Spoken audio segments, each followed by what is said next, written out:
Assalamualaikum warahmatullahi wabarakatuh. Innal hamdalillah nahmaduhu wa nasta'inuhu wa nastaghfiruh wa na'udzu billahi min shururi anfusina wa min sayyiati a'malina. May yahdihillahu fala mudilla lahu wa may yudlil fala hadiya lahu. Asyhadu an la ilaha illallah wahdahu la syarika lahu wa asyhadu anna Muhammadan 'abduhu wa rasuluh. Ya ayyuhalladzina amanu taqullaha haqqa tuqatih wa la tamutunna illa wa antum muslimun. Ya ayyuhan nasu taqu rabbakumul ladzi khalaqakum min nafsin wahidah wa khalaqa minha zawjaha wa batha minhuma rijalan katsiran wa nisaa'a wattaqullaha alladzi tasaaluna bihi wal arham innallaha kana 'alaikum raqiba. Ya ayyuhalladzina amanu taqullaha wa qulu qawlan sadida yuslih lakum a'malakum wa yaghfir lakum dhunubakum wa man yuti'illaha wa rasulahu faqad faza fawzan 'azima. Amma ba'du fa inna asdaqal hadithi kitabullah wa khairal hadi hadi Muhammad sallallahu alaihi wa ala alihi wa sallam wa syarrul umuri muhdatsatuha wa kullu muhdatsatin bid'ah wa kullu bid'atin dhalalah wa kullu dhalalatin finnar. Ayolah ikhwah, azakumullah. Pada malam ini insyaallah kita akan mengkaji satu atau dua ayat Al-Quran yang insyaallah banyak bermanfaat untuk kita.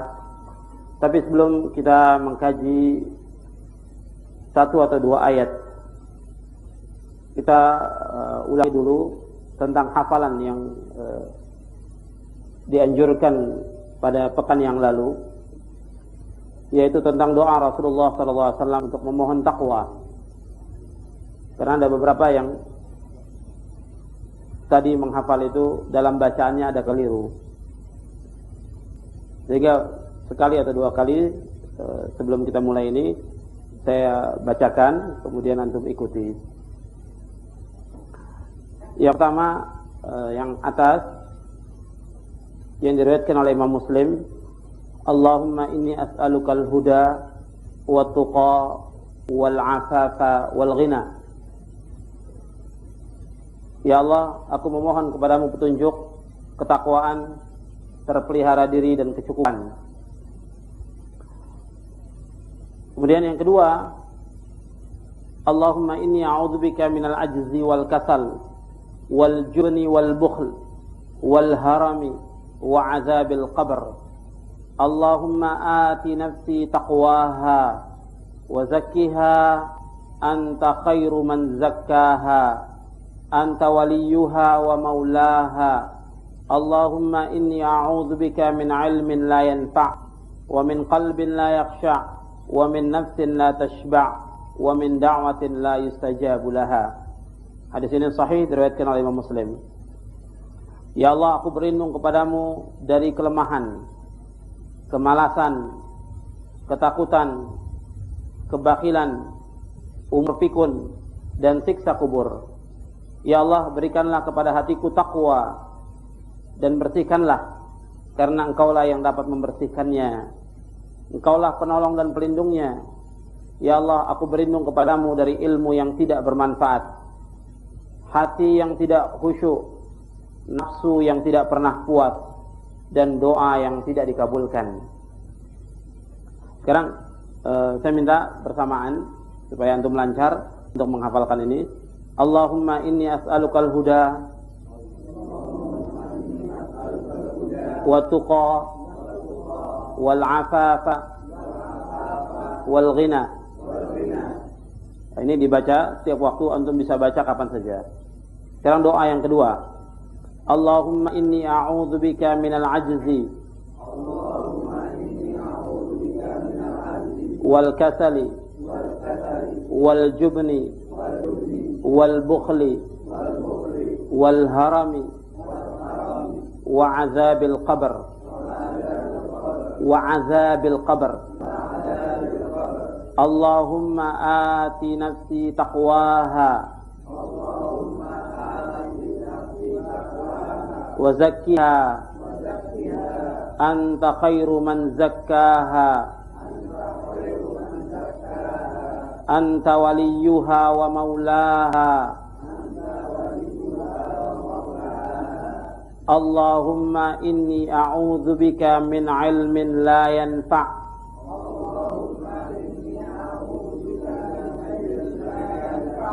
Allahumma inni a'udzubika min ilmin la yanfa'.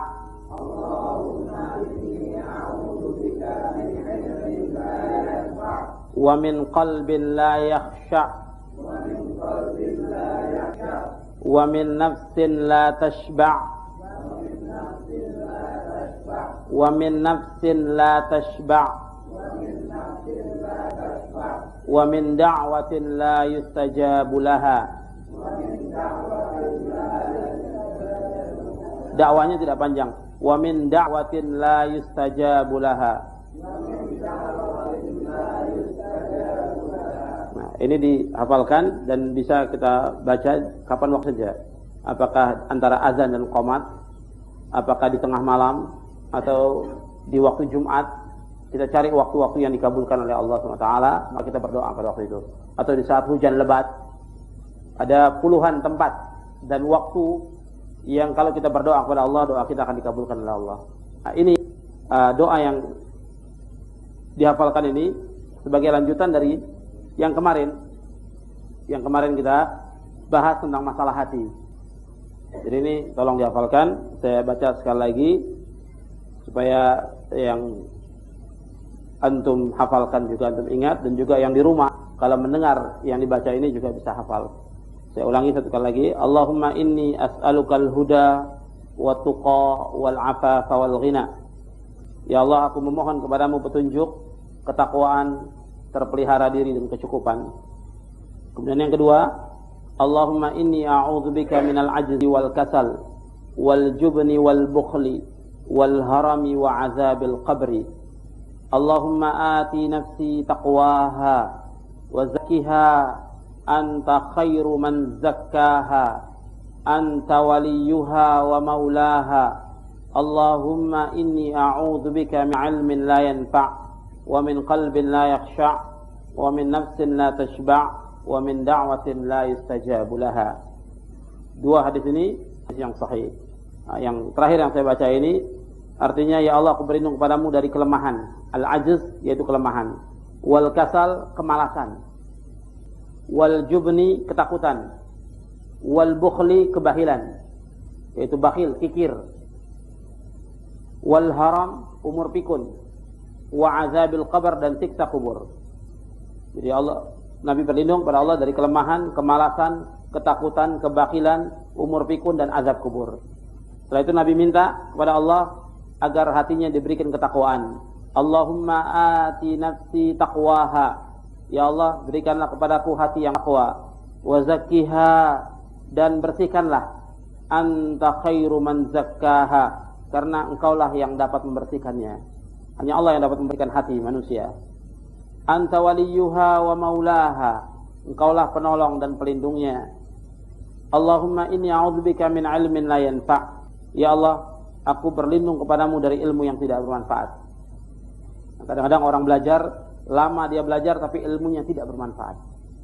Dan kita beri kepada Allah dari ilmu yang tidak bermanfaat. Wa min qalbin la yakhsha', dan dari hati yang tidak khusyuk. Berlindung kepada Allah dari hati yang tidak khusyuk. Wa min nafsin la tashba', dan dari nafsu yang tidak pernah puas. Wa min da'watin la yustajabu laha, dan doa yang tidak dikabulkan. Jadi kita berlindung kepada Allah dari semua ini. Nah, kalau kita berdoa dengan ikhlas karena Allah dan keyakinan bahwa kita akan dikabulkan dan syarat-syarat doa itu terpenuhi, insyaallah doa kita akan dikabulkan. Sebab ada beberapa hal yang sebagai mawani'ud doa, pencegah doa. Ya, insyaallah suatu waktu kita akan bahas. Apa syarat dikabulkannya doa dan apa mawani'nya? Apa pencegahnya? Sebab ada beberapa hal yang kita sudah banyak berdoa kepada Allah tapi doa kita tidak dikabulkan. Itu ada penyebabnya. Ikhwan fillah, na'azakumullah. Malam ini kita mengkaji surah At-Tahrim. Kita mengkaji tafsir yang saya bawa, tafsir Ibnu Katsir, dan juga penjelasan ulama dari kitab yang lainnya. Antum lihat surah At-Tahrim, surah yang ke-66 ayat 6, selanjutnya ayat 7 dan ayat 8. Tapi kita yang pertama dulu yang menjadi pokok pembahasan kita, yaitu ayat yang ke-6 dalam surah At-Tahrim, surah yang ke-66 ayat 6.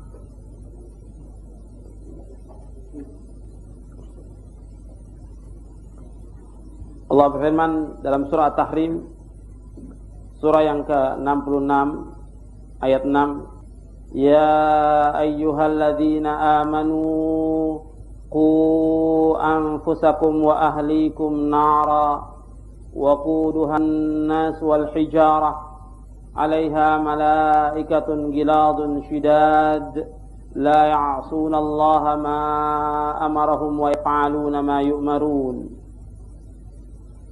Hai orang-orang yang beriman, peliharalah dirimu dan keluargamu dari api neraka yang bahan bakarnya adalah manusia dan batu. Penjaganya malaikat-malaikat yang kasar, yang keras, yang tidak mendurhakai Allah terhadap apa yang diperintahkannya kepada mereka, dan mereka selalu mengerjakan apa yang diperintahkan. Kemudian di ayat ketujuhnya, ya ayyuhalladzina kafaru la ta'tadirul yawm innama tujzauna ma kuntum ta'malun.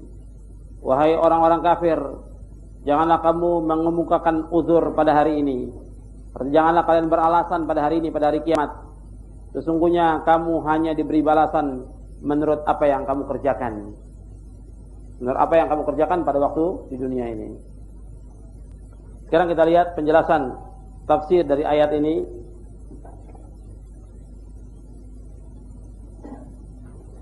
Dari surah At-Tahrim ayat 6. Dijelaskan dalam tafsir Ibnu Katsir, tafsir yang saya bawa, yaitu tafsir Ibnu Katsir.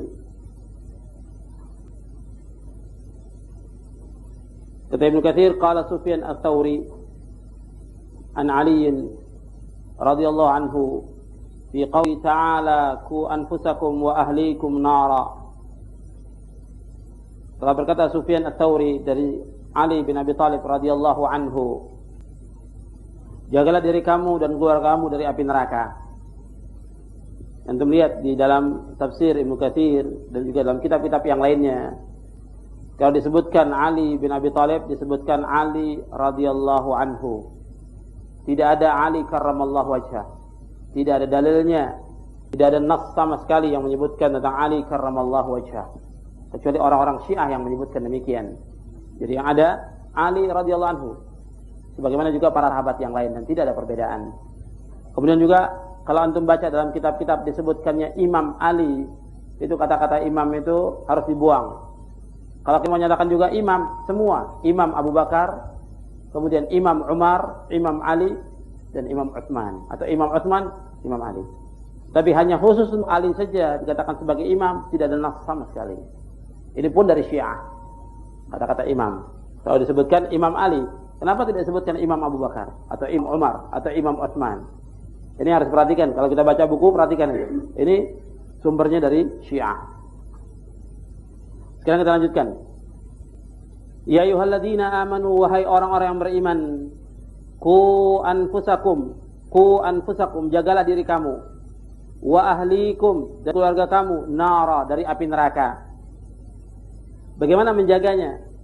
Menjaga diri dan keluarga dari api neraka dijelaskan dalam tafsir Ibnu Katsir ini, yaitu kata Ali bin Abi Thalib, adibuhum wa 'allimuhum, yaitu ajarkanlah adab kepada mereka dan ajarkan ilmu kepada mereka. Dalam tafsir Ad-Durrul Mansur oleh Imam As-Suyuti, ketika menyebutkan perkataan dari sahabat Ali, itu lebih lengkap lagi.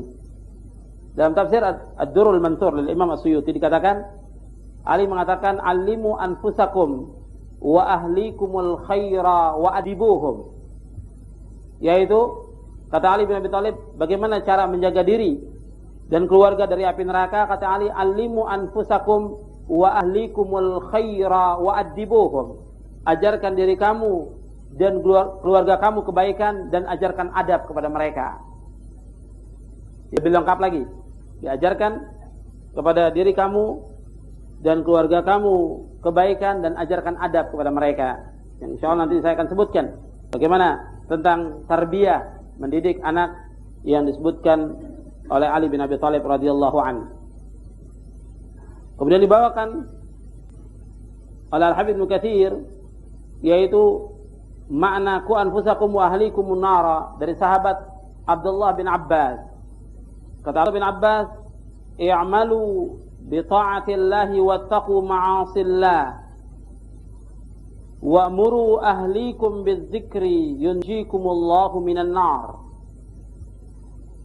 Hendaklah kalian selalu beramal untuk taat kepada Allah, dan kalian takut dalam berbuat maksiat kepada Allah, dan perintahkanlah keluarga kalian untuk selalu berzikir kepada Allah, yang niscaya akan Allah selamatkan mereka dari api neraka. Kemudian Imam Mujahid mengatakan, "Qu anfusakum wa ahlikum nara, ittaqullaha wa awsu ahlikum bitaqwallah."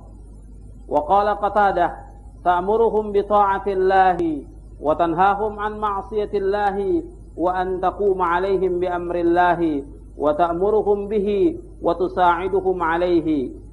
Fa idza ra'aita lillahi ma'siyatan qaza'tahum anha wa zajartahum anha."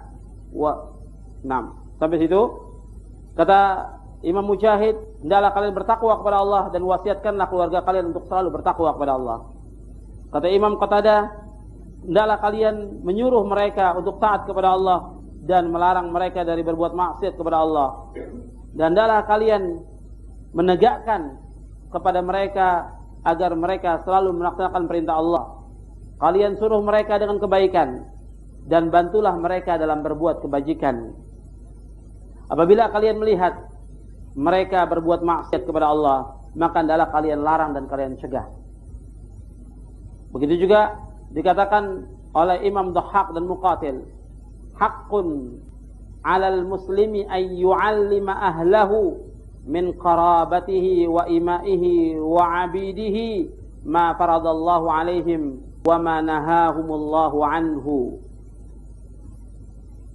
Kata Muqatil dan Dhahhak, wajib atas seorang muslim untuk mengajarkan keluarganya dan kerabatnya serta hamba-hambanya yang perempuan maupun yang laki apa-apa yang Allah wajibkan atas mereka dan apa-apa yang dilarang oleh Allah Subhanahu wa taala. Ikhwani fid din, a'azakumullah. Di dalam penjelasan para sahabat tabi'in, mereka semuanya menjelaskan tentang wajibnya kita menjaga diri kita dan keluarga kita dari api neraka. Kalau ada orang bertanya bagaimana menjaganya, ya menjaganya seperti yang disebutkan ini, yaitu yang pokok yang pertama kali untuk menjaga diri dan keluarga dari api neraka, yaitu kita harus mengajarkan kepada mereka kebaikan. Sekarang tidak mungkin bisa kita mengajarkan kebaikan kepada mereka kalau sendiri kita tidak belajar. Tidak akan mungkin. Kita tidak bisa mengajarkan kebaikan kepada mereka kalau kita sendiri tidak belajar tentang ilmu agama ini. Tidak belajar ilmu syar'i tidak akan bisa. Sebab menurut istilah orang Arab itu ada pepatah, faqidus syai' la yu'ti. Orang yang tidak punya sesuatu tidak akan bisa memberikan sesuatu. Kalau kita punya uang, kita akan bisa memberikan uang kepada seorang. Kalau kita punya barang, kita akan bisa berikan barang kepada seorang. Tapi kalau kita tidak punya sesuatu, tidak ada yang bisa kita berikan. Begitu juga kalau kita tidak punya ilmu agama, ilmu syariat, bagaimana kita akan ajarkan sesuatu kepada keluarga kita, kepada istri dan anak-anak? Tidak akan bisa. Maka ini tanggung jawab setiap kepala rumah tangga bagaimana dia mengajarkan istrinya dan anaknya kepada kebaikan dan ketaatan kepada Allah, ketakwaan kepada Allah. Nah, kenyataan yang ada, yang kita lihat dalam keluarga muslim, mereka tidak ada waktu dan tidak sempat untuk mengajarkan istrinya dan anaknya kebaikan. Bagaimana sudah saya jelaskan pada pekan yang lalu, bahwa waktu yang diberikan oleh Allah 24 jam, yang kita gunakan 8 jam untuk bekerja, 8 jam untuk tidur, 8 jam lagi kita untuk keluarga, tapi digunakan bukan untuk keluarga, bukan menasihati mereka, mendidik mereka, Tapi kadang-kadang 8 jam yang sudah kita di luar kerja, manfaatkan lagi untuk yang lainnya. Untuk teman, untuk sahabat, untuk main, untuk buang-buang waktu, untuk segala macam. Sehingga keluarga tidak ada waktu. Apakah untuk mengajarkan mereka yang hak, mengajarkan kebenaran, tidak ada waktu. Ya, ini tanggung jawab. Dan ini berdosa. Setiap kepala rumah tangga, kalau membiarkan istrinya dan anaknya tidak tahu agama, sampai tua tidak pernah tahu tentang agama. Tentang tauhid tidak tahu, tentang sholat tidak tahu, tentang akhlak tidak tahu, tentang adab tidak tahu. Sampai baca Al-Quran tidak tahu. Bagaimana tanggung jawab seorang tua itu? Dan dia mas'ul amam Allah. Dia akan ditanya oleh Allah nanti pada hari kiamat. Kenapa dia tidak ajarkan anaknya tentang yang pokok-pokok dalam masalah agama ini? Bagaimana dia akan bisa bertakwa kepada Allah kalau dia sendiri tidak tahu tentang ilmu agama? Tidak akan mungkin dia bisa tahu. Tidak akan mungkin dia bisa bertakwa kepada Allah kalau keluarganya tidak mendidik anak-anaknya menjadi anak-anak yang benar. Dan bagaimana si anak ini akan mendoakan orang tuanya? Tidak akan mungkin bisa mendoakan orang tuanya. Sebab di antara yang akan mendapatkan ganjaran dan juga sebagai amal jariah kita, yaitu anak yang saleh. Waladun saleh yad'ulah, anak yang saleh yang mendoakan. Kalau kita sudah meninggal dengan amal kita dan dosa kita yang kita bawa ke liang kubur, maka yang bisa diantara yang menyelamatkan di samping amal-amal kita yang jariah, diantaranya juga anak. Sampai ada disebutkan dalam hadis bahwa ada seorang yang masuk surga dengan istighfar anaknya. Si anak selalu memintakan ampun untuk orang tuanya. Sekarang bagaimana si anak akan memintakan ampun sedangkan ayahnya sendiri atau ibunya tidak pernah mengajarkan kebaikan kepada anaknya, tidak mendidik agama kepada anaknya? Bagaimana si anaknya akan memintakan ampun? Bagaimana yang dikatakan oleh Nabi, waladun salih yad'ulah, anak saleh yang mendoakan. Jadi yang seperti ini kita dulu harus belajar. Sebagai seorang muslim kita harus belajar. Kemudian yang kedua kita harus ajarkan. Bagaimanapun juga kita harus bawa istri kita dan anak kita ke pengajian supaya mereka tahu. Kita sudah tidak sanggup kita bawa istri kita, anak kita pengajian sehingga mereka dengar langsung apa yang disampaikan oleh si Ustaz dari ayat-ayat dan hadis-hadis Nabi SAW sehingga paham mereka tentang agama. Sebab ini bukan masalah kecil, masalah tanggung jawab kita di hadapan Allah nanti pada hari kiamat. Karena seperti yang sudah saya sebutkan bahwa kita hidup mempunyai mas'ul tanggung jawab dan kita tidak diciptakan oleh Allah dengan sia-sia. Dan semuanya akan ditanyakan. Kita imma diperintah oleh Allah, imma dilarang. Dua itu. Maka begitu juga istri kita dan anak kita, imma diperintah, imma dilarang. Maka kita harus berusaha mengajarkan kepada mereka. Ajarkan ketaatan kepada Allah SWT. Yang pertama yang harus diajarkan kepada mereka yaitu tentang masalah tauhid. Sebab setiap kita bertanggung jawab di hadapan Allah. Dikatakan dalam hadis Nabi SAW, Nabi bersabda, dan insyaallah hadisnya semua sudah hafal. Nabi bersabda, kullukum ra'in wa kullukum mas'ulun an ra'iyyatih. Al-imamu ra'in wa mas'ulun an ra'iyyatih. Wal rajulu ra'in fi ahlihi wa huwa mas'ulun an ra'iyyatih. Wal mar'atu ra'iyatun fi baiti zawjiha wa mas'ulatun an ra'iyyatiha. Wal khadimu ra'in fi mali sayyidihi wa mas'ulun an ra'iyyatih. Rawahul Bukhari wa Muslim. Dalam riwayat Muslim ada tambahannya yang terakhir, ala wa kullukum ra'in wa mas'ulun an ra'iyyatih. Dari sahabat Abdullah bin Umar, mudah-mudahan Allah meridhoinya, ia berkata, aku mendengar Rasulullah sallallahu alaihi wasallam bersabda, setiap kalian adalah pemimpin dan setiap kalian akan ditanya tentang pimpinannya. Seorang imam adalah seorang pemimpin dan dia akan ditanya tentang pimpinannya. Dan seseorang kepala rumah tangga, dia sebagai pimpinan dalam rumah tangganya dan dia akan ditanya tentang pimpinannya. Seorang istri, dia menjadi pimpinan di rumah suaminya dan dia akan ditanya tentang pimpinannya. Seorang pembantu, dia sebagai pemimpin terhadap harta tuannya dan dia akan ditanya tentang harta itu. Hadis ini sahih, diriwayatkan oleh Bukhari dan Muslim. Hadis ini diriwayatkan oleh Imam Bukhari dan dijelaskan oleh Al-Hafidz Ibnu Hajar dalam kitabnya Fathul Bari di juz yang kedua. Kemudian dalam riwayat Muslim dijelaskan, ala wa kullukum ra'in wa mas'ulun an ra'iyati. Ketahuilah kalian adalah pemimpin dan kalian akan ditanya tentang pimpinannya. Di dalam hadis ini disebutkan bahwa semua bertanggung jawab kepada Allah SWT tentang apa yang dia pimpin. Seorang imam sebagai pemimpin yang dia akan ditanya tentang pimpinannya. Warrajulu ra'i. Disebutkan kepala rumah tangga. Dia sebagai pemimpin terhadap keluarganya. Dia akan ditanya oleh Allah tentang apa yang dilakukan dalam rumah tangganya. Dan seorang istri juga sebagai pemimpin. Maksudnya seorang istri juga dia bertanggung jawab di hadapan Allah tentang apa yang dipimpin, tentang harta suaminya, tentang anak-anaknya, bagaimana dia mendidiknya ketika suaminya sedang pergi.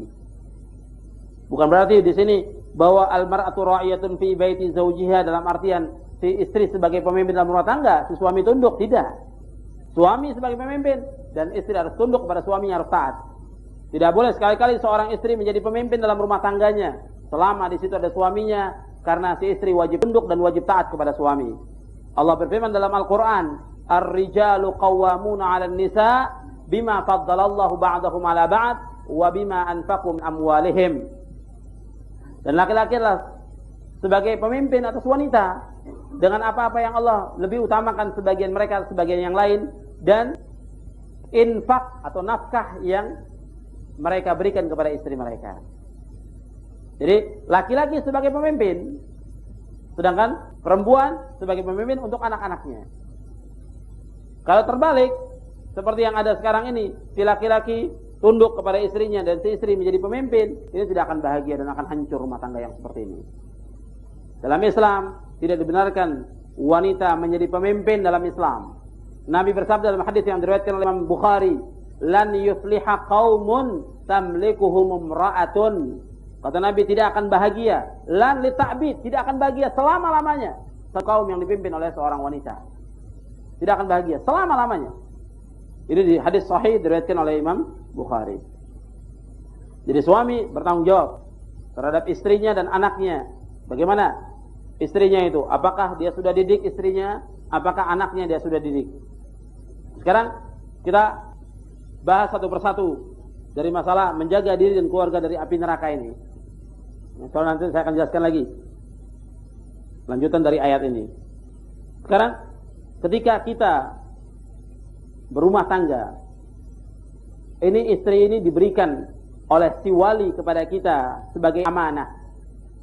Kata Nabi, "Akhadtumuhunna bi amanatillah wastahlaltum furujahunna bi kalimatillah." Kata Nabi, engkau ambil mereka dengan amanah dari Allah dan engkau halalkan kemaluan mereka dengan kalimat Allah.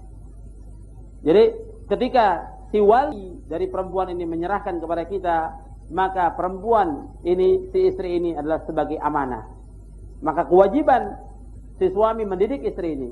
Karena kewajiban si istri, ketaatan si istri setelah diserahkan oleh si wali kepada si suami, maka si suami lah yang bertanggung jawab berat di hadapan Allah, bukan bapaknya lagi, bukan walinya lagi. Karena itu ketaatan itu berpindah. Ketaatan yang terbesar kepada Allah dan Rasulnya dan kepada suami. Seorang istri, ketaatan yang terbesar kepada suaminya. Makanya dikatakan dalam hadis, kalau seorang wanita mengerjakan sholat yang 5 waktu, kemudian dia puasa di bulan Ramadan, kemudian dia jaga kehormatannya dan dia taat kepada suaminya, maka masuk surga. Kata Nabi, "Idza shalatil mar'atu khamsaha wa shamat syahraha wa hassanat farjaha wa ata'at ba'laha dakhalatil jannah min ayyi abwabil jannati sya'at." Kata Nabi dalam hadis yang sahih yang diriwayatkan oleh Imam Ahmad dan Ibnu Hibban. Kata Nabi, apabila seorang wanita itu salat yang 5 waktu, dia puasa Ramadan, dia menjaga kehormatannya dan dia taat kepada suaminya, maka dia masuk surga. Dari mana saja surga yang dia kehendaki? Dari pintu surga yang dia kehendaki. Jadi kalau taat si istri taat kepada suaminya, insya Allah dia akan mendapatkan jannah. Tentunya semua kata ini fil ma'ruf, dalam semua kebaikan, tidak boleh taat dalam perbuatan maksiat. La ta'ata li makhluqin fi ma'siyatillah. Tidak boleh taat kepada makhluk dalam berbuat maksiat kepada Allah. Karena itu setelah ketaatan yang terbesar kepada suami, kepada Allah dan Rasulnya dan kepada suami, maka si suami wajib mendidik istrinya. Pertama kali ketika dia mendidik istri, pertama kali itu harus diajarkan bagaimana dia mengenal Allah, bagaimana dia mentauhidkan Allah. Itu harus diajarkan. baik kepada istri maupun kepada anak. Mentauhidkan Allah ini pokok yang pertama yang akan ditanya oleh Allah SWT. Masalah tauhid, jangan sampai dia berbuat syirik. Karena syirik ini perbuatan dosa besar yang paling besar. Jadi yang pertama ditanamkan kepada si istri ini yaitu masalah tauhid. Mentauhidkan Allah. Yaitu ajarkan mereka tentang tauhid rububiyah, uluhiyah, asma wa sifat. Kalau rububiyah insyaallah semua sudah tahu. Tentang Allah sebagai pencipta, Allah memberi rezeki, Allah yang mengatur alam semesta ini, Allah sebagai penguasa, Allah yang menghidupkan, mematikan. Tapi kita menekankan tentang masalah tauhid al-uluhiyah. Iyyaka na'budu wa iyyaka nasta'in. Hanya kepada Engkau ya Allah kami beribadah dan hanya kepada Engkau ya Allah kami mohon pertolongan. Tanamkan kepada istri tauhid. Ini sudah belum ditanamkan. Jadi tauhid tanamkan. Bagaimana mereka mentauhidkan Allah. Nah, dari apa yang kita ketahui kita ajarkan. Belikan buku, bacaan supaya mereka baca kitab tauhid yang benar. Bukan tauhid yang salah. Tauhid yang benar. Itu ditanamkan. Ketika kita punya anak juga begitu, tanamkan tauhid. Kemudian juga ajarkan mereka tentang masalah ubudiyah, bagaimana beribadah kepada Allah Subhanahu wa taala. Kemudian di antara yang pernah saya sebutkan juga yaitu diajarkan tentang bagaimana atau pertanyaan, aina Allah? Allah di mana? Bagaimana Nabi ketika ada seorang jariyah yang dia mau dimerdekakan, Nabi mengatakan bawa jariyah itu, budak itu bawa, budak perempuan itu. Kemudian Nabi menanyakan, aina Allah? Di mana Allah? Dijawab oleh budak ini, Allah fis sama, Allah di langit. Artinya Allah di langit itu di atas langit, di atas arsy. Wa man ana? Siapa aku? Anta Rasulullah. Engkau Rasulullah. I'tiqha fa innaha mu'minah. Merdekakan karena dia seorang mukminah. Jadi untuk menanyakan seorang mukminah, ditanyakanlah Rasulullah SAW tentang di mana Allah. Nah, ajarkan istri kita, anak kita. Kadang-kadang sudah punya anak, sudah punya cucu, tidak tahu Allah itu di mana. Bahkan ada ustaz juga yang tidak tahu Allah itu di mana. Ini termasuk akidah Ahlussunnah yang dibawakan oleh para ulama sejak zaman dahulu. Dan itu bisa lihat dalam kitab Mukhtasar al-Ulum dari Ali Al-Ghaffar yang ditulis oleh Imam Az-Zahabi yang ditakhrij oleh Syekh Muhammad Nasiruddin Al-Albani. Jadi ini tentang tauhid al-uluhiyah, juga tauhid tentang tauhid asma wa sifat. Itu harus diajarkan, ini wajib, harus diajarkan. Kemudian yang diajarkan lagi kepada istri dan juga kepada anak, ya, terutama kepada anak kita, karena anak ini lahir kata Rasulullah SAW dalam keadaan fitrah. Kullu mauludin yuladu fitrah fa abawahu yuhawwidanihi aw yunassiranihi aw yumajjisanihi. Setiap anak lahir dalam keadaan fitrah, kedua orang tuanya yang menjadikan dia Yahudi atau Nasrani atau Majusi. Maka seorang tua ini wajib mendidik anak ini untuk mentauhidkan Allah Subhanahu wa taala. Yang kedua, yang pertama tanamkan tauhid. Yang kedua yaitu hubbullah. Hubbullah war rasul. Yang tanamkan yang pertama, yang kedua ini yaitu cinta kepada Allah dan Rasul.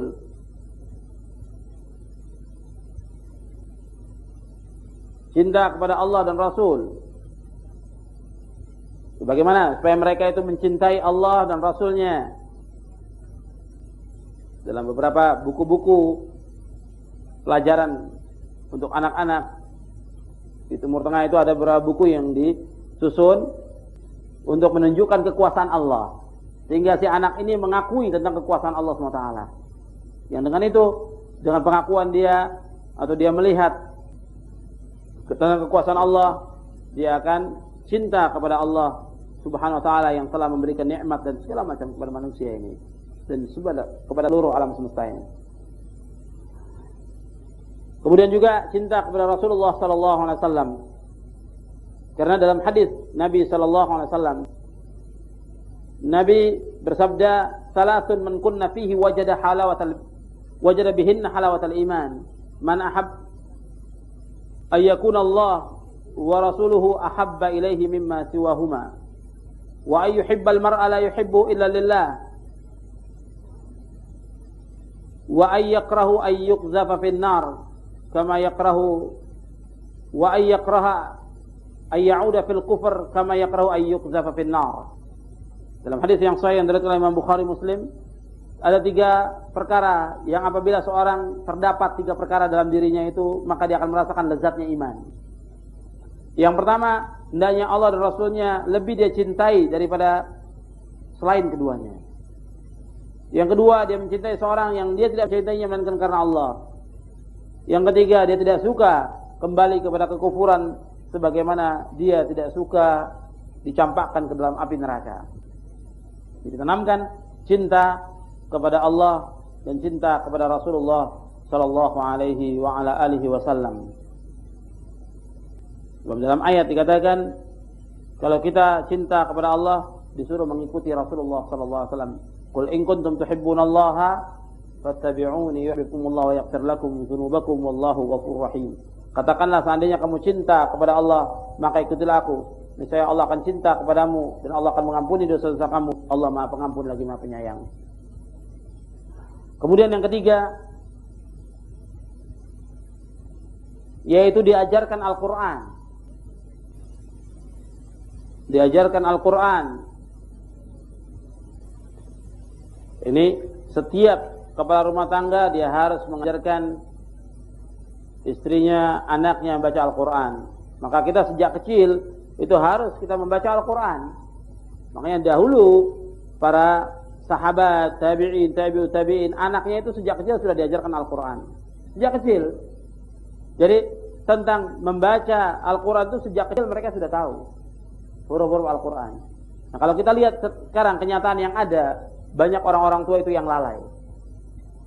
Sampai si anak ini umur 7 tahun, 9 tahun, 10 tahun tidak tahu baca Al-Quran. Bahkan ada yang sampai umur 15 tahun, si anak tidak tahu baca Al-Quran. Bagaimana tanggung jawab dia di depan Allah?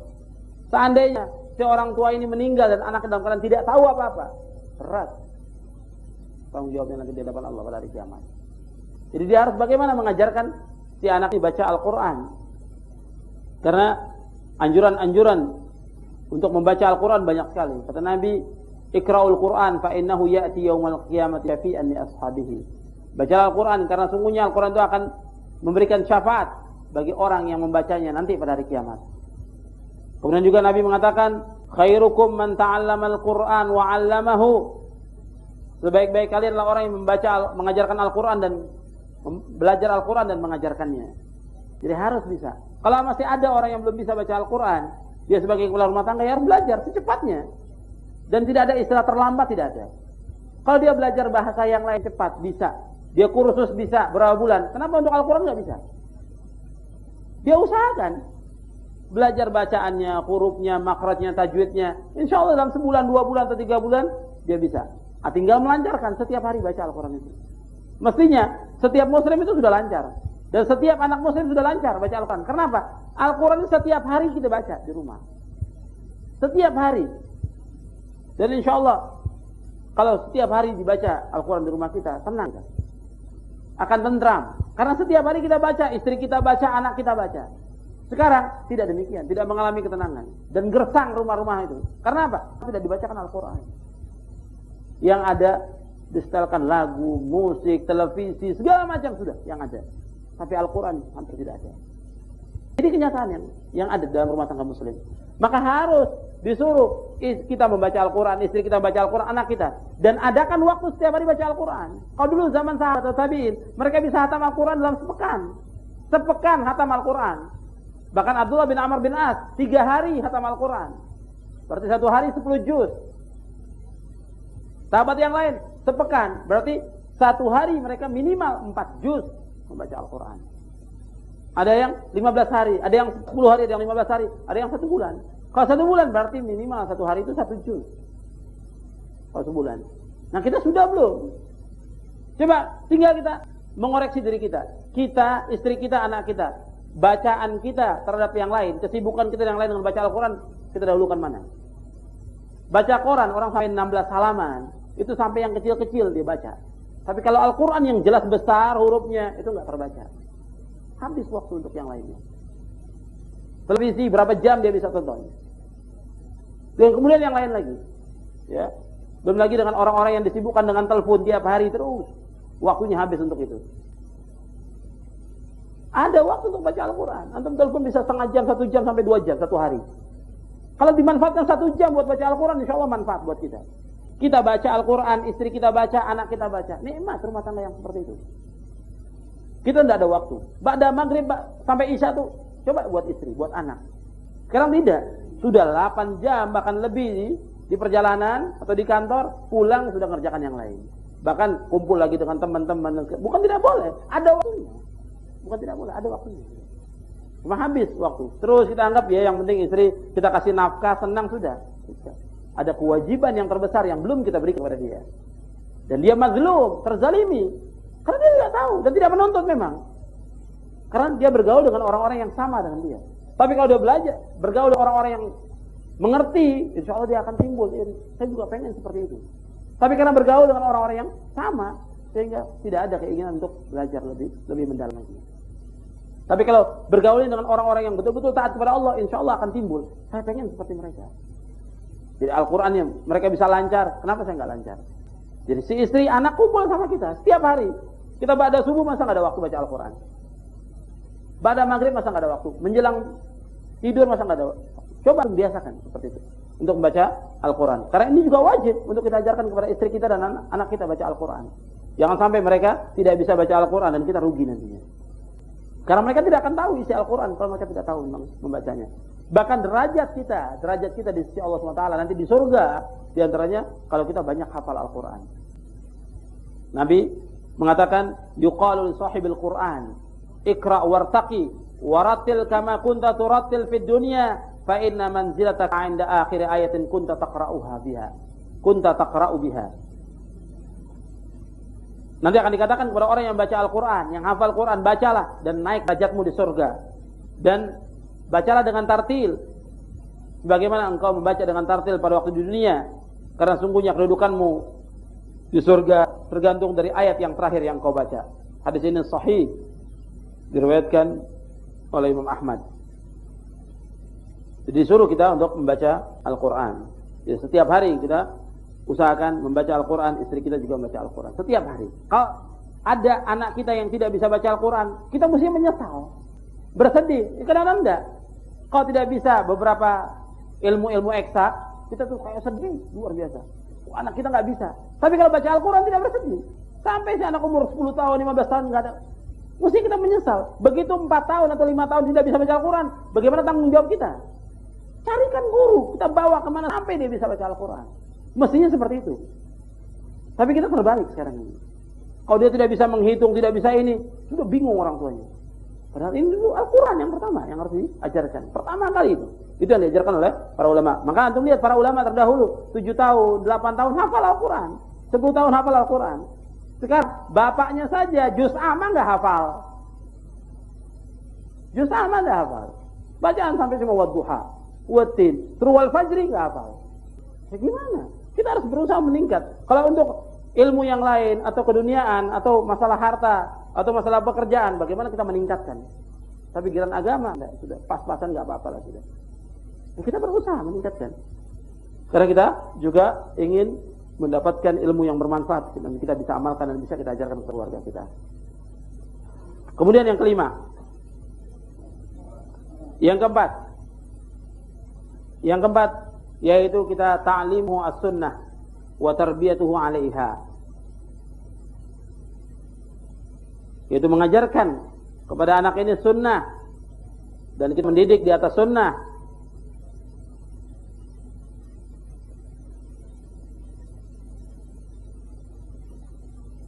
Artinya sejak awal itu anak itu sudah diajarkan tentang sunnah Nabi SAW. Sampai dalam masalah makan, baca bismillah, anak itu sudah diajarkan.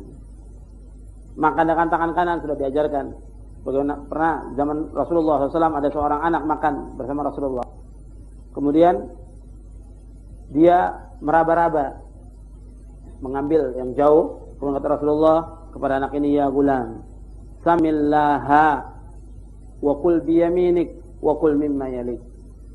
Wahai anak, hendaklah kamu menyebut nama Allah. Sebelum makan baca bismillah. Kemudian wakul biyaminik, makan dengan tangan kanan kamu. Wakul mimma yalik, dan makan yang terdekat. Ya, sudah diajarkan sunnah, diajarkan juga adab. Sunnah Nabi itu sudah diajarkan. Jadi pertama kali yaitu baca nama Allah, bismillah. Kemudian makan dengan tangan kanan, kemudian makan dari yang dekat. Kemudian juga Nabi pernah mengajarkan kepada Ibnu Abbas. Ibnu Abbas ini masih kecil waktu itu. Kemudian juga Nabi pernah mengajarkan kepada Ibnu Abbas.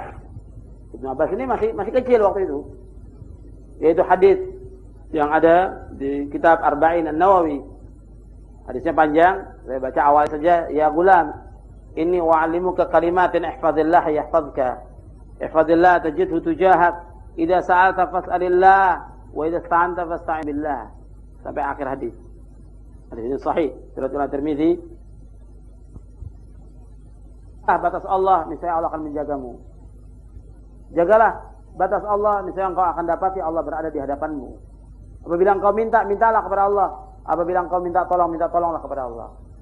Jadi sejak kecil sudah diajarkan anak itu tentang tauhid, tentang batas-batas Allah. Artinya batas-batas Allah itu laksanakan yang wajib-wajib, jauhkan yang dilarang. Itu diajarkan. Diajarkan yang sunnah-sunnah, jauhkan yang bid'ah-bid'ah. Jadi sejak kecil sudah tanamkan ini yang sunnah, ini yang bid'ah. Kalau tadi tentang tauhid, jauhkan dari. Kemudian ajarkan sunnah, jauhkan mereka dari perbuatan bid'ah. Kalau orang sudah terus-menerus dalam perbuatan bid'ah, berbahaya untuk dia. Nanti sampai besar terus dalam perbuatan bid'ah dan tidak bisa keluar dari tempat itu. Dan betapa banyak orang yang seperti itu. Yang orang tuanya pikir ya tidak apa-apalah dia berbuat bid'ah, kecil ini tidak apa-apa. Sampai besar dia terbiasa dengan bid'ah itu dan orang tua tidak bisa melarang lagi dia berbuat bid'ah. Kalau sudah seperti itu, terhalang dia dari taubat. Sebab Nabi bersabda, "Innallaha hajabat taubata an kulli sahibi bid'atin hatta yada'a bid'atahu." Kata Nabi, sungguhnya Allah menghalangi taubat dari orang-orang yang berbuat bid'ah sampai dia meninggalkan bid'ahnya. Sejak awal sudah diajarkan anak itu ala sunnah dan jauhkan mereka dari perbuatan bid'ah. Maka sekolah juga harus diperhatikan. Sekolah anak itu jangan di sekolah Kristen, haram hukumnya. Tidak boleh. Sekolah juga harus di sekolah yang betul-betul melaksanakan sunnah. Kita berusaha ke sana. Ya kalau belum ada ya kurang lebih kita cari yang lebih mending, artinya yang lebih ringan. Bukan ditempatkan di tempat-tempat yang di situ adanya kesyirikan, kekufuran, kemaksiatan, kebid'ahan. Ini berbahaya untuk anak ini. Dan kadang-kadang si anak juga nanti menuntut kepada orang tuanya. Saya tidak bisa agama ini karena orang tua, karena bapak yang ngajarkan saya. Saya dulu dari kecil disekolahkan Kristen. Saya tidak diajarkan agama segala macam. Ya bagaimana? Dia akan tuntut kepada orang tuanya.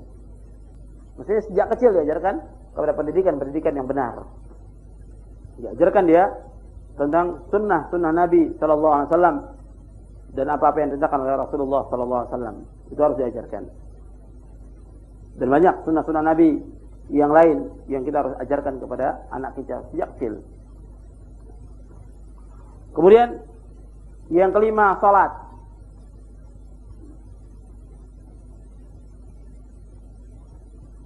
Itu salat ini harus diperhatikan.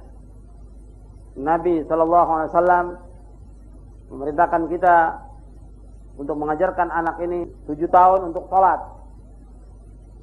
Dibawakan oleh Al-Hafidz Ibnu Katsir dalam tafsirnya hadis yang sahih yang diriwayatkan oleh Abu Dawud, Tirmizi dan yang lainnya, muru auladakum bis salati wa hum abna'u sab'in wadribuhum 'alaiha wa hum abna'u 'ashrin wa farriqu bainahum fil madaji. Perintahkanlah anak kamu salat ketika mereka berumur 7 tahun. Dan apabila sampai 10 tahun mereka belum salat, pukullah dan pisahkan tempat tidur mereka. Jadi Nabi sallallahu alaihi wasallam memerintahkan umuru awladakum bis salati wa hum abna'u sab'in wadribuhum 'alaiha wa hum abna'u 'ashrin wa farriqu bainahum fil madaji'. Perintahkan anak itu salat 7 tahun. Umur 7 tahun harus sudah salat. Kemudian 10 tahun tidak salat harus dipukul dan pisahkan tempat tidur. Antara anak laki dan anak perempuan harus dipisahkan tempat tidurnya. Anak laki dan anak perempuan itu harus dipisahkan tempat tidurnya. Dan ini perintah wajib. Kalau 10 tahun tidak sholat, pukul, bukan dibiarkan.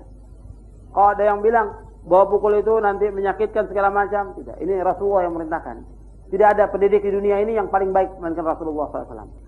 Tidak ada pendidik di muka bumi ini yang paling baik melainkan Rasulullah SAW. Rasulullah mendidik Yaitu 10 tahun tidak sholat, pukul. Kemudian tempat tidur pisah, anak laki dengan anak perempuan harus dipisahkan. Di umur itu 10 tahun itu harus dipisahkan. Jadi sholat ini harus diperhatikan. Dalam Al-Quran banyak sekali perintah-perintah sholat. Bahkan Allah memerintahkan dalam Al-Quran dalam surah Thaha ayat 132 Allah berfirman, wa'mur ahlaka bis salati wastabir 'alaiha la nas'aluka rizqa nahnu narzuquk wal 'aqibatu littaqwa. Perintahkan keluarga kamu salat. Wa'mur ahlaka bis salati wastabir 'alaiha. Dalam surah Thaha surah yang ke-20 ayat 132 Allah berfirman, wa'mur ahlaka bis salati wastabir 'alaiha. Perintahkanlah keluargamu salat dan bersabarlah atasnya. La nas'aluka rizqa nahnu narzuquk. Kami tidak meminta rezeki padamu dan kamilah yang memberikan rezeki kepadamu. Wal 'aqibatu littaqwa, dan akibat yang baik adalah bagi orang yang bertakwa.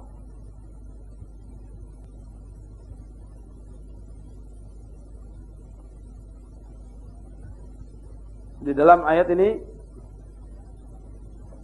diperintahkan kita untuk menyuruh keluarga sholat. Di setiap hari kita harus perintahkan istri kita, anak kita sholat. Dan harus diperhatikan tentang masalah sholat ini sudah saya ingatkan berkali-kali. Sholat itu perhatikan tentang waktunya pertama kali. Tiba waktu sholat harus sholat. Si anak sekolah juga sekolah, tidak ada di rumah kita sekolah diingatkan. Tiba waktu sholat sholat. Itu selalu ingatkan orang tua. Pulang dari sekolah sholat. Ingatkan. Bukan yang lain yang tanyakan. Sholat. Bukan pelajarannya bagaimana. Gimana pelajarannya, bagus atau tidak, segala macam. Bukan itu. Sholat dulu pertanyaan. Tanyakan.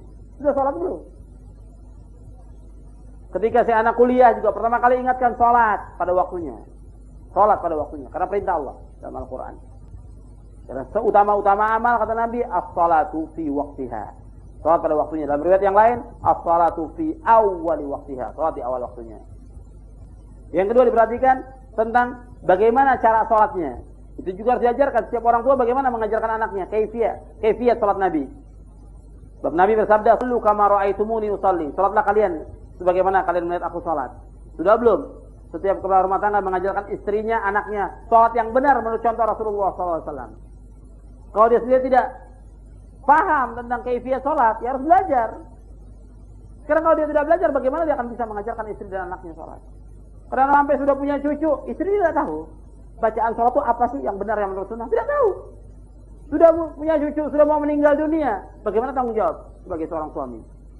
Istrinya tidak tahu, anaknya juga tidak tahu bagaimana sholat yang benar.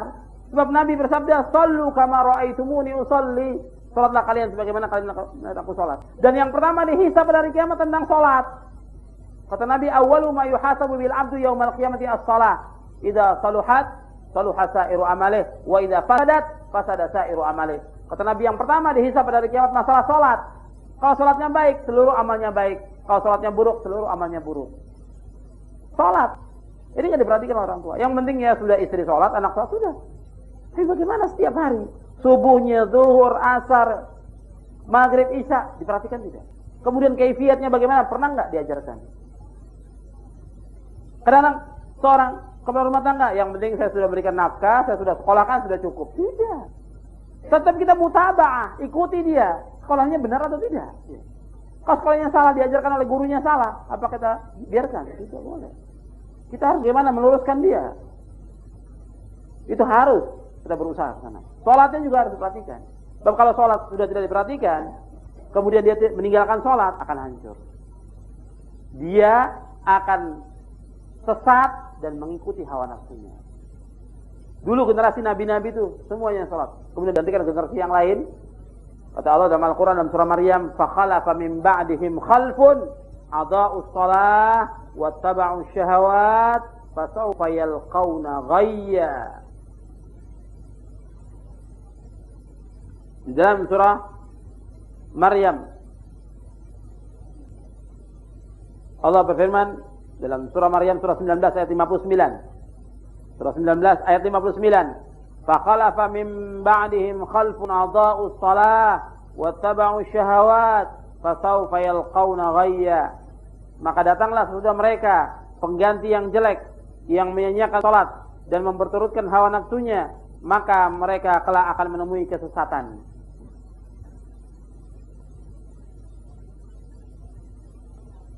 Jadi kalau orang sudah menyanyiakan sholat, mereka akan mengikuti hawa nafsu dan mereka akan sesat.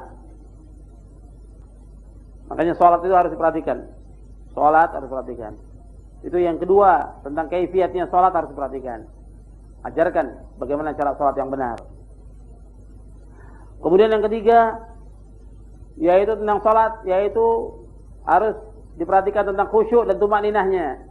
Bagaimana supaya anak kita ini sholatnya khusyuk dan tumakninah, begitu juga kita.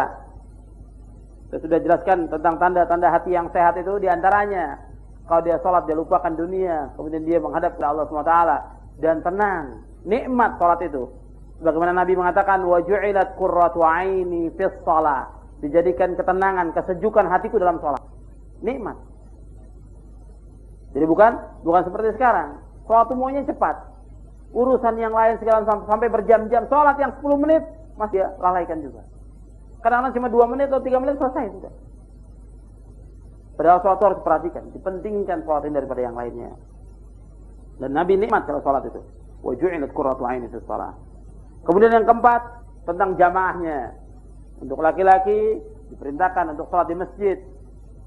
Banyak ayat dan hadis yang memerintahkan laki-laki itu sholat di masjid. Dan keutamaannya banyak. Keutamaannya puluhan. Kita mendapatkan keutamaan dari Allah kalau kita mengerjakan sholat berjamaah di masjid. Karena itu sebagian ulama berpendapat tentang wajibnya sholat berjamaah di masjid. Jelas nasnya dari ayat Al-Quran dan hadis Nabi SAW yang memerintahkan kita untuk sholat di masjid. Bahkan Nabi akan membakar rumah orang-orang yang tidak sholat berjamaah di masjid. Nabi akan membakar. Bahkan Nabi menyebutkan bahwa di antara tanda orang munafik, yaitu mereka berat dalam mengerjakan sholat berjamaah. Baik sholat subuh maupun sholat isya berjamaah, itu berat bagi orang munafik.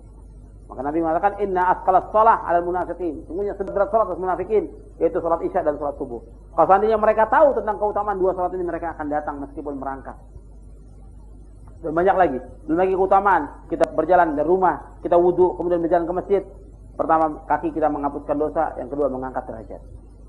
Belum lagi keutamaan-keutamaan yang lain. Puluhan. Insya Allah nanti akan kaji tentang keutamaan sholat berjamaah. Jadi perhatikan. Tentang 4 ini, anak ini suruh sholat dan diajarkan sholatnya di masjid. Bukan di rumah. Kalau orang tuanya biasa sholat di rumah, nanti anaknya akan sholat di rumah. Lama-kelamaan, bukan lagi mengerjakan di rumah, dia tinggalkan sholat itu. Tapi kalau selalu di masjid, insya Allah dia akan jaga sampai akhir hayatnya. Sekarang antum lihat aja, anak kita yang kita suruh umur 7 tahun sholat, berkali-kali kita suruh, tetap masih melalaikan kadang-kadang. Apalagi yang tidak pernah kita suruh. Yang kita suruh ya kadang-kadang masih melalaikan. Apalagi yang nggak pernah kita suruh. Maka kita harus terus menyuruh anak ini. Istri juga demikian. Setiap hari tidak boleh tinggal itu. Kemudian setelah itu yang ke-6. Yang ke-6 diajarkan akhlak. Yang ke-6 yaitu diajarkan tentang akhlak.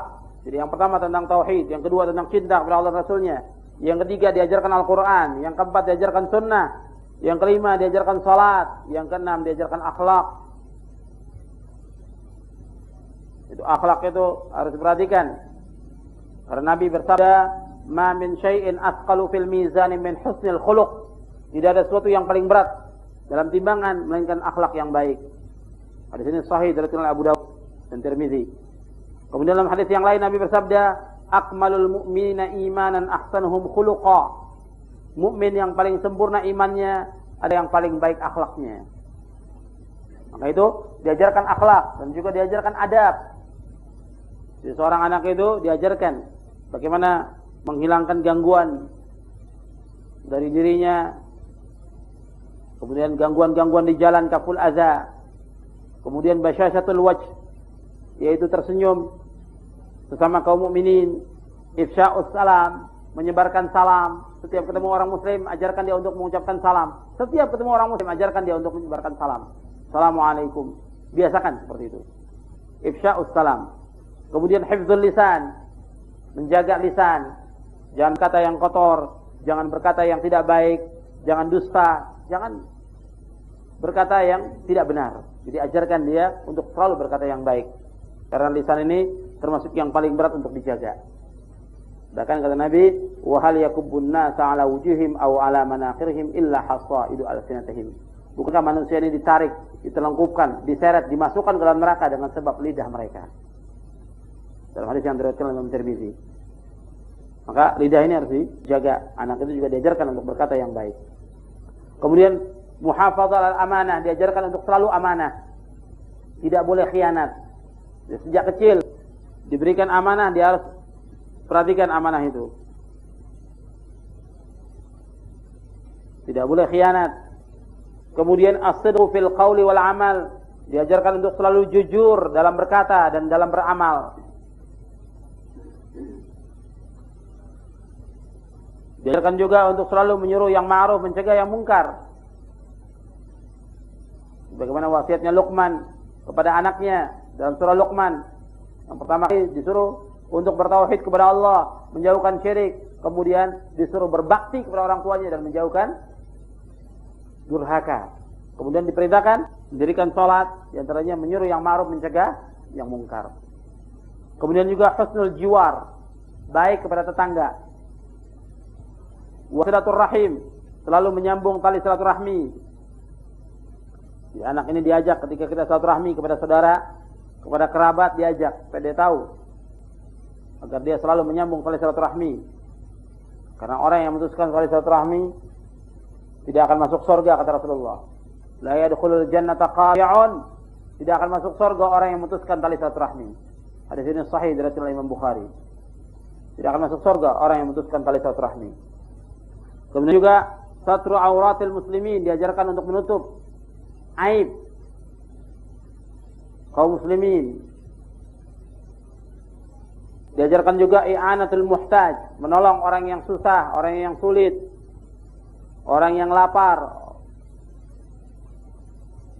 Kemudian menolong juga orang yang dizalimi. Kemudian menghormati tamu dan yang lainnya. Tapi yang penting dari akhlak ini, ya, yang pertama yang harus diperhatikan yaitu bagaimana anak ini supaya berbakti kepada kedua orang tua, birrul walidain.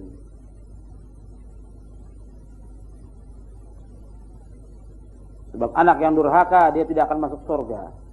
Kata Nabi, la yadkhulul jannata 'aq, tidak akan masuk surga anak yang durhaka. Bahkan dalam hadis yang lain disebutkan salasun la yadkhulunal jannah wa la yanzurullahu ilaihim yaumal qiyamah al-'aqli walidayhi wal mar'atul mutarajjilatul mutasyabbihatu birrijal wad dayyus. Dalam hadis yang sahih yang diriwayatkan oleh Imam Ahmad, kemudian Hakim dan Baihaqi, Nabi bersabda, ada 3 golongan yang tidak masuk surga dan Allah tidak akan lihat mereka pada hari kiamat. Yang pertama, al-aqli walidayhi, anak yang durhaka kepada kedua orang tuanya. Ini tidak masuk surga dan Allah tidak lihat pada hari kiamat. Karena itu kita didik anak ini supaya menjadi anak yang saleh. Bagaimana anak yang saleh? Seperti yang tadi saya sebutkan. Untuk menjadi anak yang saleh, ajarkan tauhid, ajarkan sunnah, baca Al-Quran, salat segala macam, supaya dia menjadi anak yang saleh, yang berbakti kepada orang tua, ajarkan akhlak. Kemudian yang kedua, yaitu perempuan yang berpakaian menyerupai laki-laki. Ini juga termasuk yang tidak dilihat oleh Allah dan tidak masuk surga. Yang ketiga yaitu ad-dayyus. Ad-dayyus ini dalam riwayat Imam Ahmad dikatakan allazi yuqirru fi ahli al-khubsa, yaitu orang yang membiarkan kejelekan dalam rumah tangganya. Ya, anaknya berpacaran atau berzina dibiarkan oleh orang tuanya. Berdua dengan laki-laki aja sudah aib. Seorang anak laki-laki dan anak perempuan berdua ini sudah aib. Karena dalam Islam tidak boleh. Laki-laki dan perempuan berduaan tidak boleh, kata Rasulullah, la yakhluwanna rajulun bimra'atin illa wa ma'a hadhi mahramin. Tidak boleh seorang laki-laki berduaan dengan seorang perempuan kecuali bersamanya seorang mahram. Tidak dibenarkan. Dan ini akan membawa kepada zina. Nabi Allah sudah berfirman dalam Al-Qur'an, "Wala taqrabuz zina, innahu kana fahishatan wa sa'a sabila." Janganlah kalian mendekati zina, karena sesungguhnya zina itu sejelek-jelek jalan dan perbuatan yang keji. Zina itu perbuatan yang keji dan sejelek-jelek jalan. Tidak ada moral yang paling rusak melainkan zina. Karena itu jalan yang menuju ke sana harus cegah.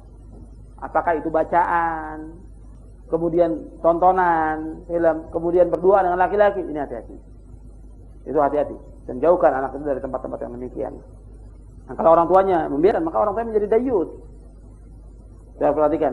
Jadi yang tidak masuk surga, bukan berarti kalau disebutkan tidak masuk surga itu berarti untuk selamanya, tidak. Karena yang tidak masuk surga selama-lamanya yaitu orang kafir. Kalau dia masih ada rasa iman, masih ada seberat zarah iman, dicuci dalam neraka dengan perbuatan dosanya, kemudian akan dimasukkan ke dalam surga nantinya. Yang pertama, anak yang durhaka ini yang tidak dilihat oleh Allah, yang tidak masuk surga. Yang kedua, ini perempuan yang merupakan seperti laki-laki. Ini juga perlu saya ingatkan. Ini tanggung jawab seorang suami. Dia harus jaga istri dan anaknya dari api neraka. Maka diantaranya, seorang istri harus berpakaian busana muslimah. Tadi belum saya sebutkan.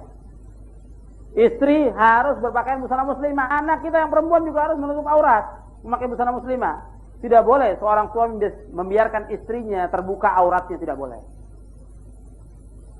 Ini rambut ini termasuk aurat bagi wanita. Lengan bawah termasuk aurat. Betisnya termasuk aurat. Harus tertutup semuanya, kecuali yang boleh terlihat muka dan kedua tapak tangannya, itu yang boleh terlihat. Seluruh tubuhnya harus tertutup. Ini aurat. Kata Nabi dalam hadis yang sahih dari Imam Tirmizi, al-mar'atu auratun, perempuanlah aurat. Kalau dia keluar dari rumahnya, maka diiringi oleh syaitan, kata Nabi. Idza kharajat min baitiha istasrafaha syaitan. Dia keluar dari rumahnya, maka diiringi oleh syaitan. Maka si istri harus memakai busana muslimah. Sekarang banyak orang tua yang biarkan istrinya demikian, anaknya juga demikian. Ini wajib, tertutup auratnya begitu keluar rumah. Apakah mau ke pengajian, mau keluar rumah kemana, ke pasar, ke masjid, kemana saja, harus tertutup. Bukan saat ngaji saja. Menutup auratnya, pakai busana muslimah. Ya bukan seperti laki-laki, tertutup semuanya. Bukan menyerupai laki-laki. Sebab kata Nabi SAW tentang wanita yang tidak menutup auratnya, yang tidak memakai busana muslimah, yang tidak memakai jilbab, terlihat auratnya, kata Nabi SAW, sinfani min ahlin nar, lam arahuma. Rijalun ma'hum siyatun ka'aznabil baqar, wa nisa'un kasiyatun 'ariyatun ma'ilatun mumilat. Ru'usuhunna ka'asnimatil bukhtil ma'ilah, la yadkhulul jannata wa la yajidna rihaha. Rawahu Muslim. Kata Nabi ada dua golongan yang termasuk ahli neraka, dan aku belum pernah lihat pada zamanku. Yang pertama, yaitu laki-laki yang membawa pecut yang dia pukulkan manusia dengan itu. Sebagian ulama mengatakan itu kinayah tentang al-gojo, yang kedua mengatakan bahwa itu sebagai penguasa yang zalim. Tapi kalau kita artikan secara hakikat, yaitu orang-orang yang selalu memencut manusia. Yang kedua, yaitu perempuan-perempuan yang berpakaian tapi telanjang. Kepala mereka seperti punuk onta. Mereka berjalan berlenggak-lenggok. Mereka tidak masuk surga dan tidak mencium bau surga. Padahal bau surga tercium setiap perjalanan berapa puluh tahun, kata Nabi. Baunya surga tercium puluhan tahun. Tapi perempuan ini, dia tidak pakai busana muslimah, tidak mencium bau surga. La yadkhulna jannah, tidak masuk surga, kata Nabi, wala yajidna rihaha, dan tidak mencium bau surga. Hadis ini sahih dari Imam Muslim. Maka sekarang tanggung jawab kita sebagai seorang suami, istri wajib disuruh pakai busana muslimah. Mau atau tidak mau, harus dipaksa supaya dia mau pakai busana muslimah. Jelaskan dengan pengertian yang baik, perlahan-lahan supaya dia mau. Kalau tidak mau juga sudah kita jelaskan dengan berbagai keterangan, harus dipaksa. Karena si suami tanggung jawab di hadapan Allah nanti di hari kiamat. Sekarang mungkin tidak ada apa-apa, tapi di hari kiamat tidak ada lagi. Maaf atau ampun tidak ada lagi. Kita tanggung jawab. Istri harus pakai busana muslimah. Anak kita yang perempuan harus pakai busana muslimah. Maka dilatih. Sebelum umur 10 tahun itu dilatih supaya dia pakai busana muslimah. Karena begitu dia 11 tahun atau 12 tahun dia haid, sudah wajib. Sebagaimana pernah Nabi mengingatkan kepada Asma binti Abi Bakar. Kata Nabi, ya Asma, innal mar'ata idza balagatil mahid la yaslu ayyura illa hadza wa hadza, wa asyara ila wajhihi wa kaffayhi. Wahai Asma, sungguhnya perempuan kalau sudah haid itu tidak boleh terlihat. Semuanya harus tertutup. Yang boleh terbuka hanya muka dan kedua tapak tangannya. Hadis ini meskipun dipresisikan oleh para ulama, tapi hadis ini sebagai pembatas. Artinya perempuan itu semuanya aurat kecuali muka dan kedua tapak tangannya. Jadi nggak boleh terlihat. Kalau terlihat terus berdosa kita. Dan tertutup auratnya, bukan seperti sekarang. Pakai kerudung, ini daunnya pakai bluju. Pakai celana seperti laki-laki. Dilaknat oleh Allah perempuan atau laki-laki yang menyerupai perempuan atau perempuan yang menyerupai laki-laki. Dilaknat oleh Allah. Dalam hadis dikatakan la'anallah al-mutasyabbihina minar rijali bin nisa wal mutasyabbihati minan nisa'i bir rijal. Kata Nabi, Allah melaknat laki-laki yang menyerupai perempuan dan perempuan yang menyerupai laki-laki. Dengan memakai pakaian ketat itu sudah mencontohkan laki-laki akan berbuat zina. Laki yang tutup aurat semuanya, apa susahnya? Kalau dia mengatakan panas, neraka lebih panas lagi daripada itu. Neraka lebih panas lagi daripada itu. Kalau dikatakan panas dan tidak boleh pilih-pilih, saya mau milih yang enak saja. Mau sedekah, mau puasa, mau umroh, mau haji. Tapi kalau pakaian tidak bisa. Nggak boleh pilih-pilih. Kalau Allah sudah putuskan, baik laki-laki untuk perempuan, tidak boleh dia pilih-pilih. Kalau Allah sudah tetapkan, wajib dan nggak boleh dia tuntut. Kalau laki-laki tidak seperti perempuan, Allah sudah mengatakan, walaisa dzakaru kal unsa. Laki-laki tidak sama dengan perempuan selama-lamanya. Dan kalau sudah ada ketentuan wajibnya, tidak boleh dia pilih-pilih. Antum bisa lihat dalam surah Al-Ahzab. Dalam surah Al-Ahzab di ayat 36. Surah 33 ayat 36 Allah berfirman, "Wa ma kana lil mu'minin wa la mu'minatin idza qada Allahu wa rasuluhu amran ay yakuna lahumul khiyaratu min amrihim wa may ya'sillaha wa rasulahu faqad dhalla dhalalan mubina." Dan tidaklah patut bagi laki-laki yang mukmin dan tidak pula bagi perempuan yang mukmin apabila Allah dan Rasulnya telah menetapkan suatu ketetapan, akan ada bagi mereka pilihan yang lain tentang urusan mereka. Dan barang siapa yang mendurhakai Allah dan Rasulnya, maka sungguh dia telah sesat dengan kesesatan yang nyata. Jadi tidak berhak dia untuk pilih-pilih, mau yang enak-enak saja. Apa yang Allah dan Rasulnya sudah putuskan, dia wajib taat. Sami'na wa ata'na, laksanakan. Tidak boleh pilih-pilih.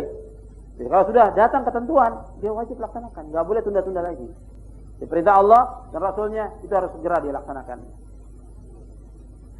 Jadi ini tentang masalah pakaian ini masih banyak kita lihat rumah tangga muslim yang membiarkan istrinya tidak memakai busana muslimah, anak perempuannya dibiarkan tidak memakai busana muslimah. Dianggap bahwa itu tidak berdosa. Ya nggak apa-apalah, namanya anak muda sekarang atau anak perempuan sekarang, tidak boleh. Anak mudanya dibiarkan tidak sholat dan tidak bergaul bebas, yang perempuannya juga demikian, tidak boleh. Tanggung jawab kita di hadapan Allah Subhanahu wa taala. Itu harus kita perhatikan. Kemudian kita lanjutkan ayat ini. Itu 6 hal yang harus diperhatikan tentang masalah tarbiyah, tentang masalah pendidikan terhadap istri dan anak. Kemudian dalam ayat ini Allah mengatakan, setelah kita diperintahkan oleh Allah menjaga diri kita, keluarga kita, istri kita, anak kita dari api neraka, yaitu dengan kita belajar mentauhidkan Allah, melaksanakan sunnah dan yang lainnya. Kemudian Allah mengatakan dalam bentuk ancaman, waquduhan nas wa hijarah, yaitu bakarannya adalah manusia dan batu. Waqud ay hatabuha alladhi yulqa fiha jutsatu bani Adam. Bakarannya adalah kayu bakarnya, yaitu yang dilemparkan padanya bangkai-bangkai anak Adam. Wal hijarah, dan batu-batu, yaitu al-murad al-asnam allati tu'bad, yaitu berhala-berhala yang disembah. Bagaimana Allah berfirman, innakum wa ma ta'buduna min dunillahi hasabu jahannam. Sesungguhnya kalian dan apa yang kalian sembah itu adalah merupakan kayu bakarnya neraka jahannam. Kemudian Nabi SAW pernah ditanya, dalam riwayat ini disebutkan oleh seorang syekh, seorang tua, ketika Nabi membacakan ayat ini, ya Rasulullah, hijaratu jahannam ka hijarati dunia, apakah batu-batu neraka jahannam itu seperti batunya dunia? Nabi bersabda, walladzi nafsi biyadihi la sakhratun min sakhari jahannam a'zam min jibali dunya kulliha. Kata Nabi, demi yang diriku di tangannya, sesungguhnya satu bongkah batu di neraka jahannam itu lebih besar dari gunung-gunung yang ada di muka bumi semuanya. Satu bongkah itu sebagai bakaran neraka jahannam itu lebih besar dari semua gunung yang ada di muka bumi ini. Kemudian kata Ibnu Katsir, fawaqa'a asy-syaikhu maghsyiyan 'alaihi. Kemudian syekh yang bertanya itu dia pingsan ketika mendengar sabda Nabi sallallahu alaihi wasallam. Kemudian Nabi meletakkan tangannya di dadanya, dada orang itu. Kemudian Nabi melihat masih berdetak jantungnya. Kemudian Nabi mengatakan, ya syekh, qul la ilaha illallah. Katakan la ilaha illallah. Kemudian dia mengatakannya. Kemudian Nabi menyebutkan fabasysyarahu bil jannah. Nabi memberikan kabar gembira dengan surga. Tapi riwayat ini dikatakan oleh Ibnu Katsir, "Hadza haditsun mursal gharib." Kemudian ancaman yang lain lagi, "Alaiha malaikatun giladun syidad." Di atasnya, di atas neraka itu malaikat-malaikat yang kasar, yang kejam. Dijelaskan oleh Ibnu Katsir, "Ai tiba'uhum ghalidhah qad nuzi'at min qulubihimur rahmah bil kafirina billah." Bahwa mereka itu kasar dan sudah dicabut, mereka bengis, dicabut dalam hati mereka itu rasa kasihan. Jadi malaikat di neraka itu sudah dicabut, rasa rahmat, kasihan itu tidak ada lagi. Bengis, bukan main kepada semua yang ada dalam neraka. Kemudian susunan mereka syiddah terkibuhum fi ghayat syiddah wal kasafah.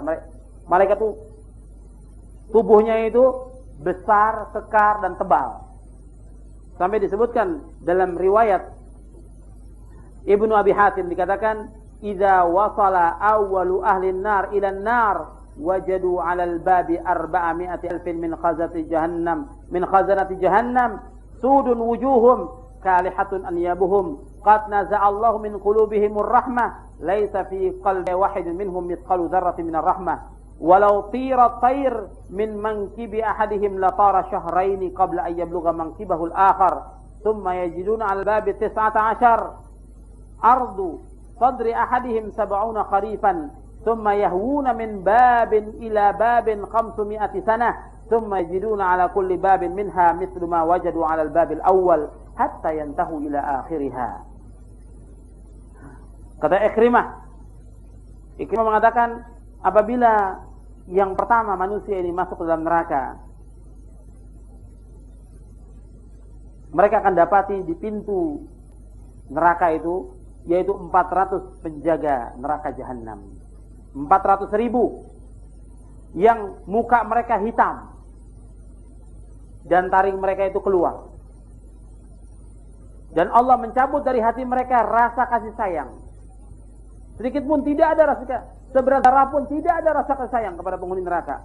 Kalau seandainya burung itu terbang dari pundaknya ke pundak berikutnya, itu burung itu akan terbang sejauh perjalanan 2 bulan baru sampai.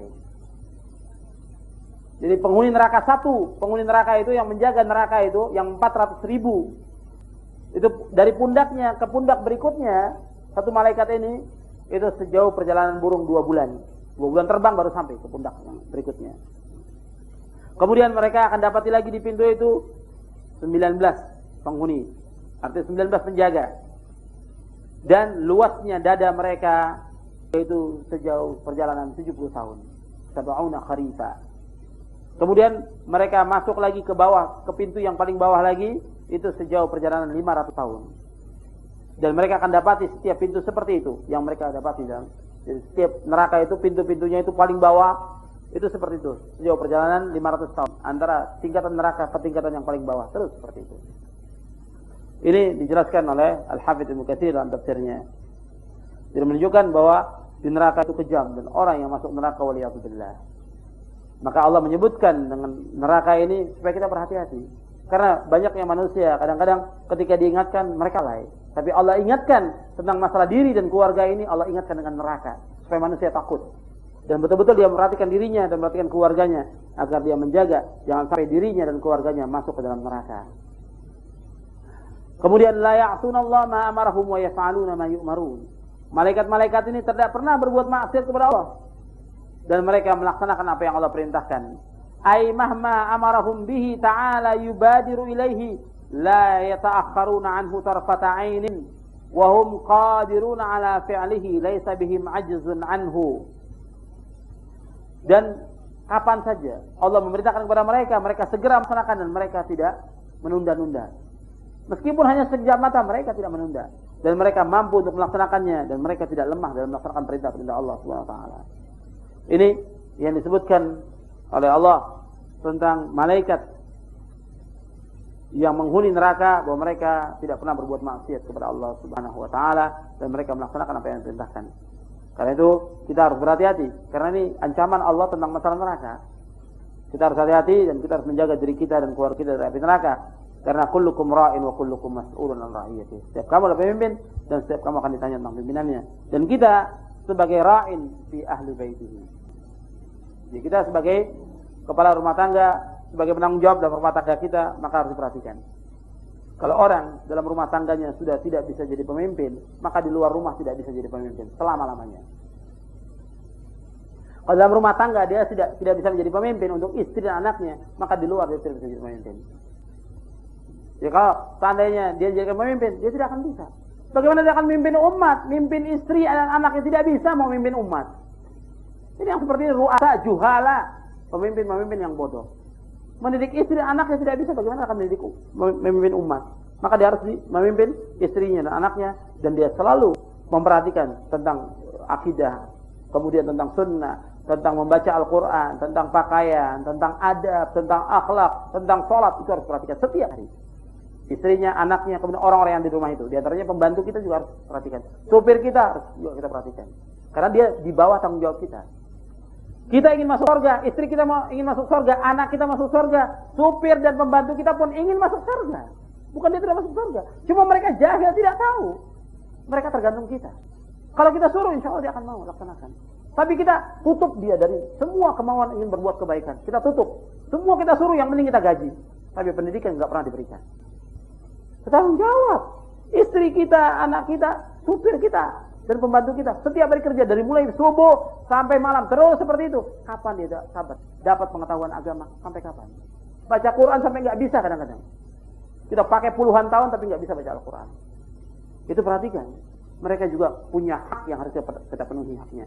Kita punya hak, istri kita punya hak, anak kita punya hak, supir kita dan pembantu kita juga punya hak yang harus kita penuhi. Mereka ingin masuk surga seperti kita masuk surga. Itu kita harus perhatikan dan kita ajarkan. Karena kita bertanggung jawab di hadapan Allah Subhanahu wa taala, dan kita berdoa selalu kepada Allah Subhanahu wa taala agar kita diberikan oleh Allah kekuatan untuk mendidik keluarga kita dan anak kita, dan kita menjadi pemimpin bagi orang-orang yang takwa. Sebagaimana Allah berfirman dalam Al-Qur'an, "Rabbana hab lana min azwajina wa dhurriyyatina qurrata a'yun waj'alna lil muttaqina imama." Allah berfirman di dalam surah Al-Furqan, di ayat yang terakhir, antum hafalkan doa ini untuk antum baca, supaya kita menjadi pemimpin dalam rumah tangga kita dan anak-anak kita menjadi qurratu ayun, yaitu yang menyejukkan mata kita dan hati kita. Allah berfirman dalam surah Al-Furqan ayat 74, Rabbana walladzina yaquluna Rabbana hab lana min azwajina wa dhurriyyatina qurrata ayun waj'alna lil muttaqina imama. Dan orang-orang yang berkata, wahai Rabb kami, anugerahkanlah kepada kami istri-istri kami dan keturunan kami sebagai penyenang hati, dan jadikanlah kami imam bagi orang-orang yang bertakwa. Jadi kita berdoa kepada Allah, Rabbana hab lana min azwajina wa dhurriyyatina qurrata a'yun waj'alna lil muttaqina imama. Rabbana hab lana min azwajina wa dhurriyyatina qurrata a'yun waj'alna lil muttaqina imama. Amin ya rabbal alamin. Wa sallallahu nabiyana Muhammadin sallallahu alaihi wasallam. Mudah-mudahan yang kita kaji pada malam ini bermanfaat untuk saya dan juga untuk antum sekalian, dan juga kita berusaha untuk merubah diri kita dan keluarga kita untuk menjadi yang lebih baik. Terutama kita yang sudah ngaji harus lebih baik daripada sebelumnya. Keluarga kita yang sudah ngaji, keluarga kita harus berbeda dengan yang lainnya dari keluarga yang tidak pernah ngaji. Wa sallallahu nabiyana Muhammadin sallallahu alaihi wasallam. Subhanakallahumma wa bihamdik, asyhadu an la ilaha illa anta astaghfiruka wa atubu ilaik.